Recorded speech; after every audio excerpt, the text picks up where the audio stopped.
नमस्कार, आप देख रहे हैं बिग डिबेट और मैं हूं आपके साथ अनन्या चतुर्वेदी और बात करेंगे आज के मुद्दे की। जो आज संसद में गृह मंत्री अमित शाह ने 3 विधेयक पेश किए और संविधान का 130वां संशोधन, केंद्र शासित प्रदेश संशोधन और साथ ही जम्मू कश्मीर पुनर्गठन संशोधन।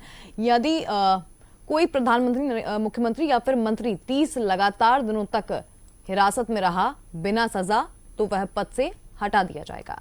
विपक्ष ने इसे संविधान विरोधी और लोकतंत्र के लिए खतरा बताया। कांग्रेस के मनीष तिवारी ने इसे आधारिक संरचना और साथ ही विनाश कहा है। साथ ही बता दें आपको कि जबकि असदुद्दीन ओवैसी का जब बयान आया उन्होंने इसे पुलिस राज करार दिया।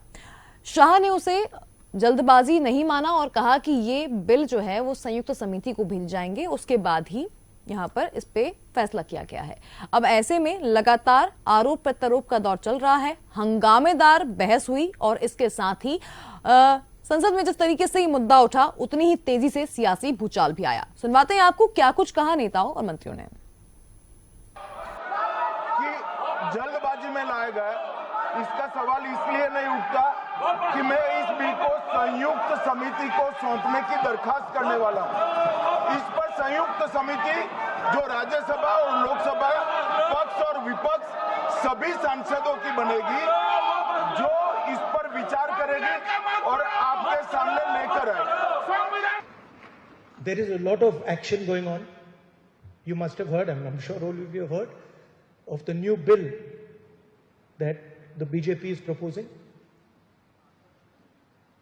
We are going back to medieval times when the king could just remove anybody at will.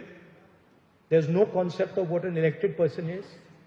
He doesn't like your face, so he tells ED, put a case, and then democratically elected person is wiped out within 30 days. This is new. Also, let's not forget why we are electing a new vice president.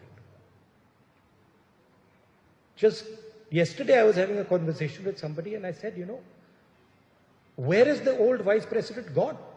नहीं तो जिस तरह से हमने आज जो दृश्य देखा पार्लियामेंट में, कोई भी सभ्य समाज जो है उसको देखकर मैं कहूंगी कि शर्मसार हो जाएगा। जो विपक्ष के नेता लोग हैं वहाँ पे आके जो हमारे माननीय गृह मंत्री जी हैं, जब वो बिल प्रपोज कर रहे थे उनका माइक निकालने की कोशिश करी और तो और वो बिल फाड़कर उनके मुंह पे मारा। उसमें जो है कुछ लोग पत्थर लेके आए थे, पत्थर जो है उनके मुंह पे मारे। इस तरह से उन लोग इतना ज्यादा वायलेंस जिस तरह से दिखा रहे हैं, मुझे तो लगता है कि हमारी पार्टी के लोगों ने बहुत संयम दिखाया, बहुत ज्यादा जो है एक कंपोजर दिखाया। लेकिन कब तक ये वायलेंस जो है इस तरह से दिखाते रहेंगे, दिस इज वेरी कंसर्निंग। चलिए अब चलते हैं चर्चा की ओर। हमारे साथ कुछ मेहमान जुड़ चुके हैं, उनका परिचय करा देते हैं। हमारे साथ अमित तावड़े जुड़ चुके हैं कांग्रेस से और साथ ही हमारे साथ शिवम शुक्ला बीजेपी से और राजेश जौहरी जी वरिष्ठ पत्रकार हमारे साथ इस पैनल पर मौजूद हैं। आप तीनों का ही बहुत स्वागत है। सबसे पहला सवाल मेरा अमित तावड़े जी आपसे रहेगा कि जिस तरीके से 3 विधेयक पेश किए गए और तीनों के बाद जिस तरह से लगातार बहस चली सदन में, उसको फाड़ दिया गया विपक्ष की तरफ से, ऐसे में क्या आपत्ति है और आखिर ऐसा रुख क्यों अपनाया विपक्ष ने? क्योंकि 30 दिन तक अगर कोई हिरासत में रहता है तो जाहिर सी बात है कि सोच समझकर कुछ फैसला लिया गया होगा, लेकिन विपक्ष इससे ऐतराज क्यों कर रहा है? अनन्या, देखिए, सबसे महत्वपूर्ण बात तो यह है कि ये केंद्र की जो भारतीय जनता पार्टी की सरकार है वो लोगों के मन से विश्वास से उतर चुकी है। क्योंकि आए दिन जो वोट चोरी के आरोप सरकार पर लग रहे हैं, किस तरीके से ये सरकार बनी है, खुद प्रधानमंत्री नरेंद्र मोदी जी की वाराणसी में जो सच्चाई सामने आई है, उस आधार पे अब देश के लोगों को ये भरोसा रहा नहीं है कि ईमानदारी की सरकार है। क्योंकि हमारे लोकतंत्र में ये लिखा है कि यदि कहीं एक वोट की भी हेरा फेरी हो रही हो तो वो लोकतंत्र और इस देश की जनता इस बात को बर्दाश्त नहीं करती है। और ये सरकार 2014 से जब भी जितने भी बिल लाई है, ये एक तानाशाही का रवैया सरकार ने अपनाया है। कभी भी सर्वदलीय बैठक जैसी या सारे विपक्षी दलों को या अपने साथियों को भी इन्होंने कभी कॉन्फिडेंस में नहीं लिया है। हमेशा एक तानाशाही पूर्ण रवैया को अपनाना और इस देश की जनता के साथ साथ विपक्ष के ऊपर भी बिलों को थोपना, ये सरकार की आदत बन चुकी है। लेकिन अब इस सरकार को ये समझना होगा कि एक मजबूत विपक्ष के नेता के रूप में राहुल गांधी जी जो है 2024 की लोकसभा में हैं, जो कि जन आकांक्षाओं के अनुरूप उनका व्यवहार रहा है, जो जिम्मेदारी प्रधानमंत्री जी की होना चाहिए देश के लोगों के प्रति, चाहे हम बात करें जो अभी जम्मू कश्मीर में हमला हुआ, वहां के लोगों के बीच जाना, या जहां भी जब भी जो भी समस्या है या उनके हक की बात को करना, उन बातों के अलावा ये सरकार सारे काम कर रही है।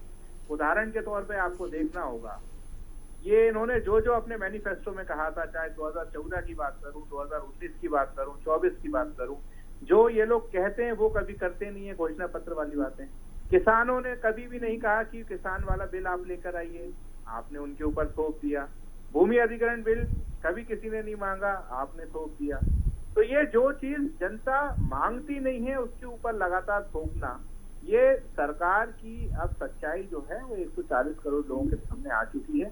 निश्चित तौर पर आने वाले दिन में इस सरकार को और संकट का सामना करना होगा। चलिए, शिवम शुक्ला जी हमारे साथ जुड़ चुके हैं। शिवम शुक्ला जी, विपक्ष लगातार कह रहा है कि लोकतंत्र की हत्या है, ये अपनी मनमानी है और ये बिल्कुल विरुद्ध है, इस तरह के बिल नहीं आने चाहिए। देखिए अनन्या जी, सबसे महत्वपूर्ण चीज, इनके नेताओं ने सत्ता में रहने के दौरान ऐसे पाप और इस प्रकार के भ्रष्टाचारी कृत्य किए हैं कि आज इनको भयक्रांत होना पड़ रहा है, जबकि वास्तविकता में यह बिल राजनीतिक अकाउंटेबिलिटी सुनिश्चित करने की दिशा में, लोकतांत्रिक पारदर्शिता को बनाए रखने की दिशा में एक अति महत्वाकांक्षी कदम के रूप में स्थापित होने जा रहा है। लेकिन तावड़े जी तो कह रहे हैं कि बीजेपी डरी हुई है कि वोट चोरी के आरोप लग रहे हैं, अलग अलग बातें सामने आ रही हैं, इसलिए जो है सरकार डर गई है। देखिए, वोट चोरी एक अलग विषय है, उस पर भी चुनाव आयोग भी, निर्वाचन आयोग भी लगातार जवाब देने का काम कर रहा है। भारतीय जनता पार्टी भी अपनी ओर लगे आरोपों को निराधार स्पष्टता के साथ सिद्ध कर रही है, तो वो एक अलग विषय है। लेकिन इस मूल विषय के जो आज देश की संसद में कितना महत्वाकांक्षी कदम उठाया गया, तो स्वाभाविक तौर पर सभी दलों को खुले हृदय के साथ इसका स्वागत करना चाहिए कि जिस प्रकार से आपराधिक प्रवृत्ति के लोग इस प्रकार से अपराधों में लंबे अंतराल तक जेल में रहने के बावजूद भी अपनी सत्ता का दुरुपयोग करते हुए राज्य की लोकतांत्रिक व्यवस्था को पंगु बना देते हैं, लोकतंत्र को कहीं न कहीं जेल की जंजीरों के पीछे कैद करने पर विवश हो जाते हैं। तो इस तमाम चीजों से निकालते हुए आज हमारी सरकार ने एक बार फिर से स्थापित किया है कि अब कोई भी व्यक्ति इस प्रकार से अपने पद का दुरुपयोग नहीं कर पाएगा, और एक जो इम्यूनिटी उनको मिल जाती थी सिर्फ पद विशेष पर होने की वजह से भ्रष्टाचार के प्रकरणों में, उससे भी सरकार ने उस व्यवस्था को बाहर निकाला है। तो स्वाभाविक तौर पर जिन लोगों ने सत्ता में रहने के दौरान ऐसे ही दुष्कृत्य किए थे, तो वो लोग आज भय से के वातावरण में, उन लोगों के भीतर ऐसी भावना लगातार बलवती होती जा रही है कि अगर इस प्रकार से बिल पास हो गया, इसको इम्प्लीमेंटेशन में लाया गया, तो हमारे तमाम नेता जेल की सलाखों के पीछे जाएंगे, और न सिर्फ सलाखों के पीछे जाएंगे बल्कि एक तय अंतराल में उनको पद से भी हाथ धोना पड़ेगा। तो स्वाभाविक तौर पर इन सबकी जो एक आपत्ति, पीड़ा और इस प्रकार से, चलिए मुझे लगता है ये चीज अमित तावड़े जी जान लेते हैं कि अमित तावड़े जी, अगर देखिए किसी नेता का क्रिमिनल बैकग्राउंड है, अगर उनको किसी वजह से जो है जेल जाना पड़ रहा है, जाहिर सी बात है गैर कानूनी किसी काम के अगली आकर जेल जाना पड़ रहा है, और अगर 30 दिन तक ये सिलसिला लगातार चला है, तो फिर ये बिल जो है उस पर आपत्ति क्यों? क्योंकि अगर नेता जनप्रतिनिधि वैसा नहीं है जो जनता की काम कर पाए, तो फिर उसे हटाने में क्या दिक्कत? देखिए, जब किसी सरकार की कथनी करनी में अंतर होता है, उसकी मंशा स्पष्ट नहीं होती है, तो इस तरीके की बातें सामने आती हैं।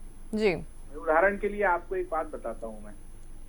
आज तक नरेंद्र मोदी जी की सरकार आने के बाद भारतीय प्रवर्तन निर्देशालय ईडी ने विपक्षी दलों के खिलाफ जितनी भी कार्रवाइयां की हैं, आज तक 10% भी उसके मामले में दोष को वो साबित नहीं कर पाए हैं, सभी बरी हो गए।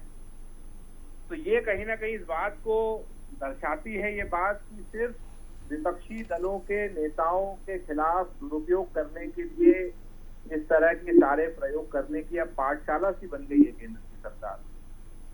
आप ईडी की बात कर लें, आप सीबीआई की बात कर लें, जितनी भी एजेंसियां हैं, मतलब आपका कहना यह है कि जितनी भी सरकारी विभाग हैं उस पे सब पे जो है सरकार का कब्जा है?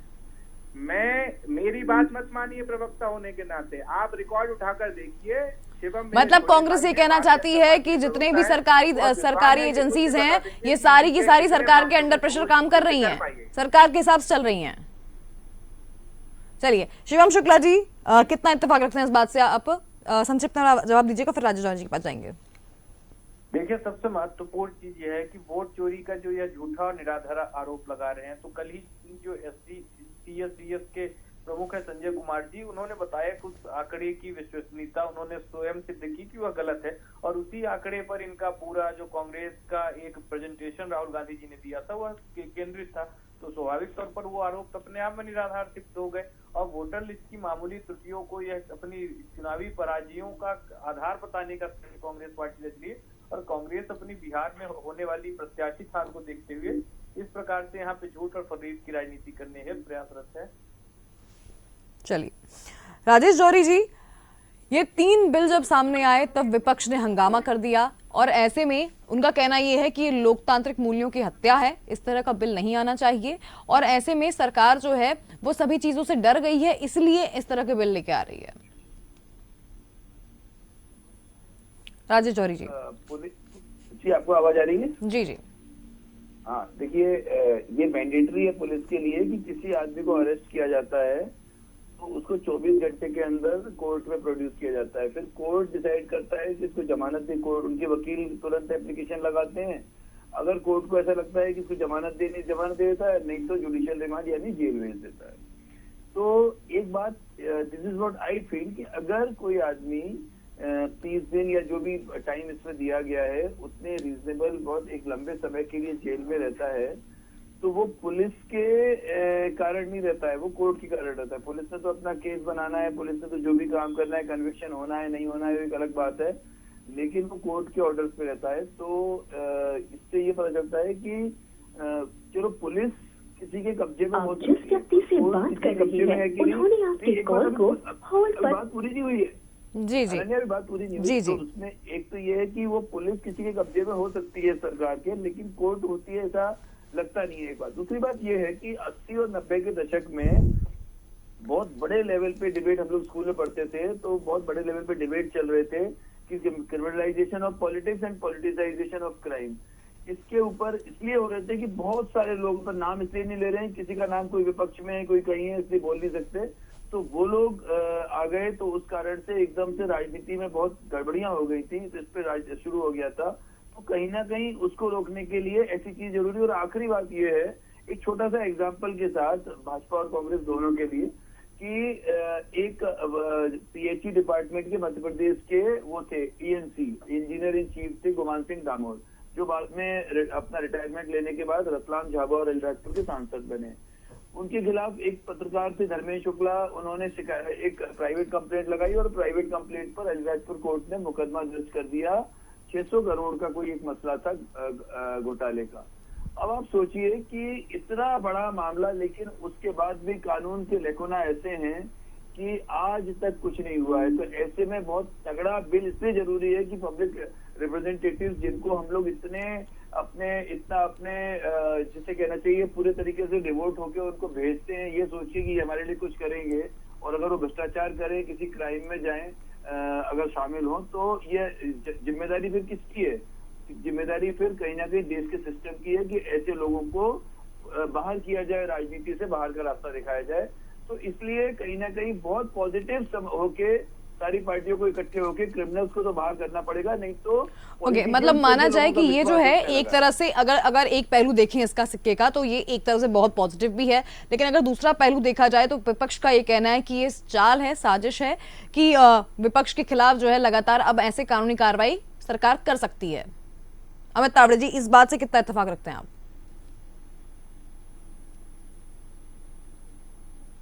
अमित तावड़े जी, आवाज अब पहुंच पा रही है आप तक? चलिए, उन तक आवाज नहीं पहुंच पा रही है, फिर संपर्क साधेंगे। लेकिन शिवम शुक्ला जी, मैं आपसे जानना चाहूंगी इस चीज को कि जी शिवम शुक्ला जी, आप तक आवाज पहुंच पा रही है मेरी? जी अनन्या जी, आपसे मैं जानना चाहूंगी कि एक पहलू देखें तो काफी पॉजिटिव है, लेकिन विपक्ष का ये कहना है कि ये जो है ये कहीं ना कहीं सरकार की साजिश है। उनका कहना ये है, जिस तरह से बयान सामने आए संसद के बाहर जब नेताओं ने अपनी बात रखी मीडिया के सामने, उन्होंने यही बोला कि ये जो है ये साजिश कर रहे हैं कि आगे चलकर जो है कहीं ना कहीं विपक्ष के खिलाफ कार्रवाई कर पाए। देखिए अनन्या जी, सबसे महत्वपूर्ण चीज यह है कि यह विधेयक अकेले विपक्ष के लिए तो लाया नहीं गया है, और या तो विपक्ष ये स्वीकार करके चल रहा है कि लंबे समय तक इनको देश में सत्ता नहीं मिलने जा रही है, और लगातार इसी प्रकार से इनको विपक्ष में ही रह करके संतोष करना पड़ेगा। और दूसरा जो सबसे महत्वपूर्ण विषय यह है जी। कि विपक्ष इस बात को लेकर कितना भयक्रांत क्यों है कि उनके नेताओं को जेल जाने की क्योंकि इनको अपने भ्रष्टाचारी आचरण पर विश्वास है, इनको अपनी करप्ट और ये जो इस प्रकार की मैल प्रैक्टिस है इसके ऊपर विश्वास है, और उस कारण से वो लोग इस प्रकार की सोच और मानसिकता को प्रदर्शित कर रहे हैं। जबकि हमारी सरकार ने समभाव के साथ लोकतांत्रिक अकाउंटेबिलिटी और पारदर्शिता को सुनिश्चित करने के लिए इस प्रकार का विधेयक पेश किया है, और देश की संसद में एक बहुमत वाली सरकार इसको पूरे जनादेश के साथ पारित करवा करके इम्प्लीमेंटेशन में लाएगी। यह लोग तो आज उस बिल को भी फाड़ने का काम करते। राहुल गांधी जी जब सत्ता में थे तब भी वह देश की कैबिनेट, देश की संसद के द्वारा पारित विधेयक को फाड़ने का काम कर रहे थे। तो कांग्रेस की यह जो गैर लोकतांत्रिक सोच है, जिसमें यह जनता के द्वारा चुने गए प्रतिनिधियों के निर्णय को भी गता बताते हुए अपनी व्यक्तिगत और पारिवारिक सोच को थोपने का प्रयास करते हैं, तो जनता स्वाभाविक तौर पर ऐसे में कांग्रेस पार्टी को आईना दिखाने के लिए पूर्णतः तत्पर है।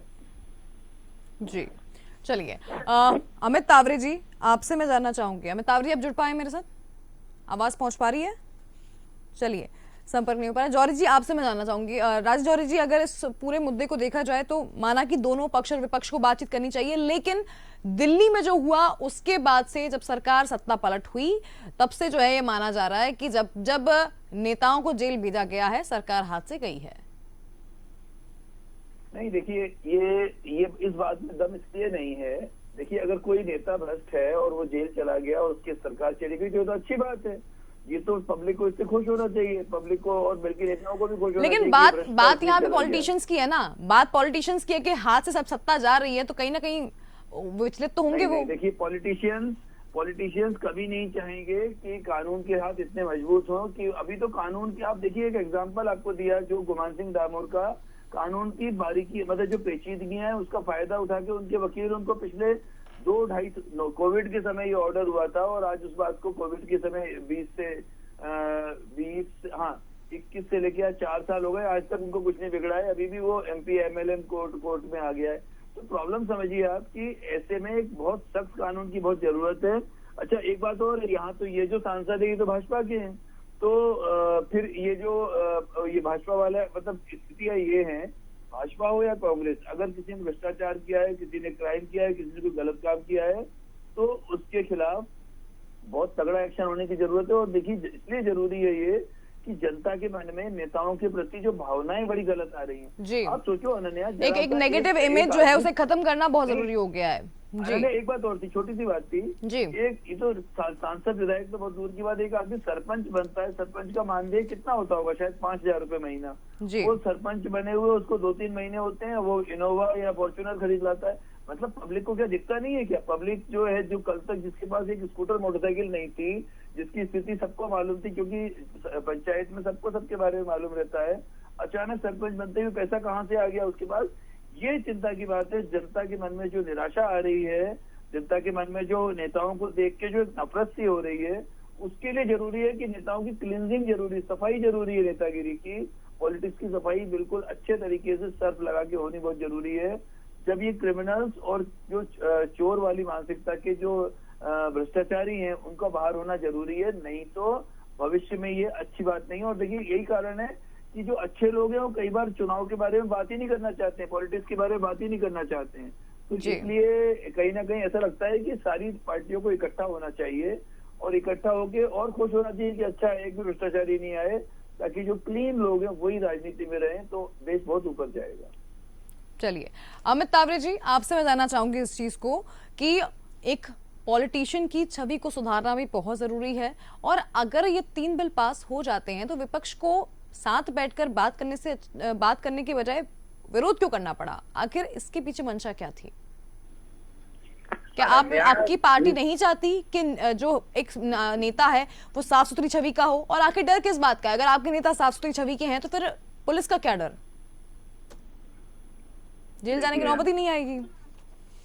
मुझे एक बात बताइए, आपको याद होगा 2014 से पहले जी, यही नरेंद्र मोदी और यही अमित शाह कोयला घोटाला, 2G घोटाला और न जाने कौन कौन से घोटालों की बात करते थे। जी, आज क्या हुआ? कितने लोगों को सजा हुई? आज ए राजा किस पार्टी के साथ है, किसके समर्थन करते हैं, जी, ये सबको पता है। दूसरा, अभी हमारे वरिष्ठ पत्रकार जी ने बहुत अच्छी बात करी कि एक सरपंच जो है वो सरपंच बनता है और 1-2 महीने के अंदर 25-50 लाख की गाड़ियां उठा लेता है। तो इस देश की जनता को ये बात ही समझती है कि वो भारतीय जनता पार्टी के नेता जो एक नारा था कि चने खा खा के संगठन को चलाते थे, आज वो 1-1 करोड़ की गाड़ियों में घूम रहे हैं। वो भारतीय जनता पार्टी जिसका मध्य प्रदेश की राजधानी भोपाल में कई सौ करोड़ का प्रदेश कार्यालय बन रहा है, दिल्ली का कई सौ करोड़ का बन रहा है, राष्ट्रीय स्वयंसेवक संघ का कार्यालय बन रहा है, ये पैसा कहाँ से आ रहा है, ये भी तो भारतीय देश की जनता जानना चाहती है। और वो पार्टी जिसको जनता ने 70 साल मौका दिया, आज उनके कार्यालयों की क्या स्थिति है वो भी ये देश की जनता जानती है। तो कहीं ना कहीं भारतीय जनता पार्टी के ऊपर सिर्फ विपक्ष ही नहीं, सभी प्रबुद्ध जन, स्वयंसेवी संस्थाएं और हम जिनकी भी बात करें, सभी लोग एक शंका की दृष्टि से क्यों देखते हैं, ये भारतीय जनता पार्टी को अपनी गिरेबान में झांकना चाहिए।